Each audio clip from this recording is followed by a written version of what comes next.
Hi everyone, నేను ఈరోజు afternoon లంచ్లోకి గోరు చిక్కుడుకాయలు అండ్ టమాటో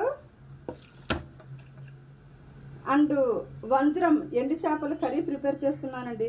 చూసారా, వందరం ఎండు చేపలు అయితే ఎంత ఫ్రెష్గా ఉన్నాయో. ఇవైతే మా వారు మార్కెట్ నుంచి తీసుకొచ్చారండి. పచ్చి చేపల కంటే ఈ వందరం ఎండు చేపలు అయితే చాలా రేటు ఎక్కువగా ఉన్నాయండి. చూసారా ఎన్ని కొద్దిగా ముక్కలు ఉన్నాయో. ఇవైతే 300 పెట్టి తెచ్చారంటండి. చాలా బాగా ఎండపెట్టారు, చాలా అంటే చాలా బాగున్నాయండి. మరి ఈ ఎండు చేపలు వందరం చేప ముక్కలు ఏ కర్రీలో వేసుకున్నా సరే మనకు చాలా టేస్టీగా బాగుంటాయండి. అంటే ఎప్పుడు పచ్చివే తింటున్నాం కదనేసి నేనైతే ఈరోజు ఎండు చేపలు తీసుకురమ్మన్నానండి మా వారికి. అయితే మా వారైతే వందరం చేప ముక్కలు చాలా మంచిగా తీసుకుని అయితే వచ్చారండి.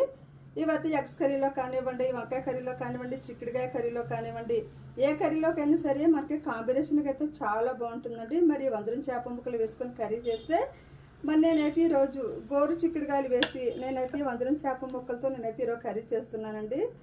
చూసారా, గోరు చిక్కుడుకాయలతో ఈరోజు నేనైతే కర్రీ చేస్తున్నానండి.